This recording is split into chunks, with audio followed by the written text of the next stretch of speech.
Frontline 24 में मैं हूं आपके साथ विशाखा। इस वक्त की अहम खबरों के साथ करेंगे बुलेटिन की शुरुआत, लेकिन उससे पहले बात कोविड महामारी से बचाव की। कोरोना महामारी के खिलाफ पूरा देश एकजुट होकर लड़ रहा है। आप भी हमारे साथ सुरक्षा बचाव के इत्यादि उपायों का संकल्प लें।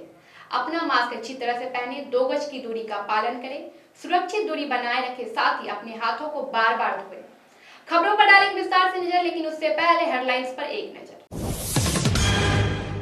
7वीं बार मुख्यमंत्री आज बनेंगे नीतीश कुमार। राजभवन में तैयारी। बिहार में पहली बार 2 उप मुख्यमंत्री बनेंगे। कुल 15 विधायक लेंगे मंत्री पद की शपथ। बिहार चुनाव में जनता का एजेंडा आया सामने। बंगाल और अन्य चुनावों के लिए बनेगा उदाहरण। दीपंकर भट्टाचार्य। बिहार के चुनाव के समय राहुल कर रहे थे शिमला में मौज। शिवानंद तिवारी। हरी झंडी दिखाकर गंगा जल टैंकरों को किया गया रवाना। प्रशासन ने जारी की खतरनाक घाटों की सूची। अब खबरें विस्तार से। बिहार में सरकार बनाने की सारी तैयारियां हो चुकी है और 4:30 बजे राजभवन में मुख्यमंत्री नीतीश कुमार 7वीं बार मुख्यमंत्री पद की शपथ लेंगे। इसके साथ साथ पहली बार बिहार में 2 उप मुख्यमंत्री बनाए जा रहे हैं। जी हाँ, 2 उप मुख्यमंत्री, जिसमें एक उप मुख्यमंत्री कटिहार से विधायक राजकिशोर प्रसाद होंगे और दूसरे उप मुख्यमंत्री के तौर पर बेतिया से विधायक और विधानसभा में उपनेता चुनी गई रेणु देवी होंगी।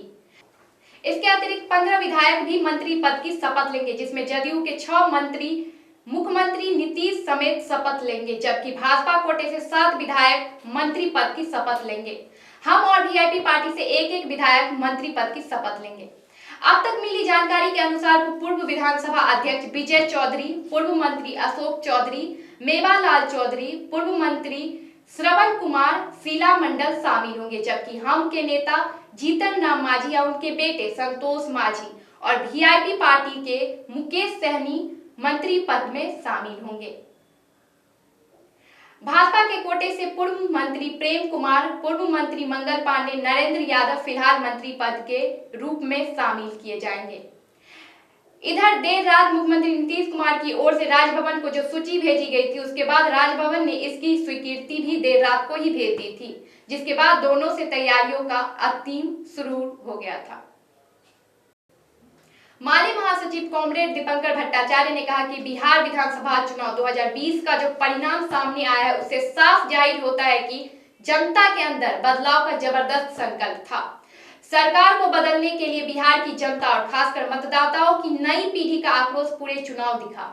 भाजपा जदयू की लाख कोशिशों के बावजूद बेरोजगारी, प्रवासी मजदूरों के मुद्दे, स्कीम वर्करों, शिक्षकों के अस्थायीकरण आदि सवाल चुनाव के केंद्र में रहे।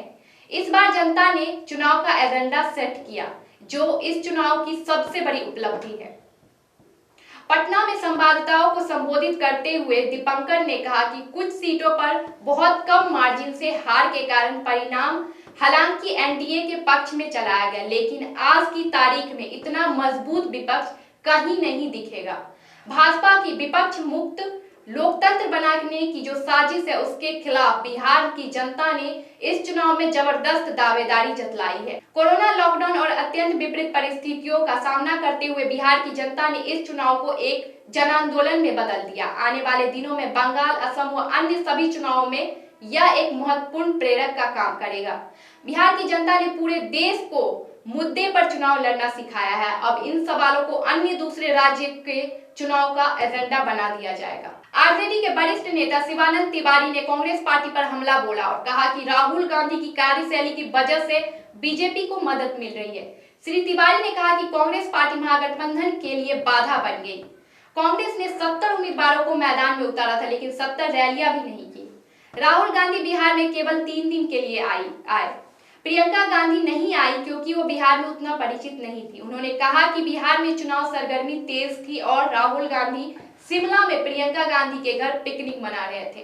क्या पार्टी ऐसे चलती है? कांग्रेस पार्टी जिस तरह से चलाई जा रही है, उससे बीजेपी को फायदा हो रहा है।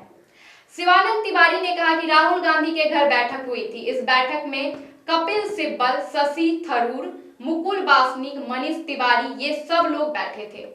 सब लोग ने चिट्ठी लिखी, ये सब जीवन भर कांग्रेस के लिए लोयल रहे। इस तरह से पार्टी नहीं चलाई जा सकती है, इस तरह से पार्टी आप नहीं चला सकते हैं। कांग्रेस का जिस तरह से कारोबार चल रहा है उससे बीजेपी को फायदा मिल रहा है। प्रमंडलीय आयुक्त संजय कुमार अग्रवाल, जिलाधिकारी कुमार रवि एवं नगर आयुक्त पटना नगर निगम ने संयुक्त रूप से छठ व्रतियों के लिए गंगा जल के वितरण हेतु टैंकरों को हरी झंडी दिखाकर रवाना किया।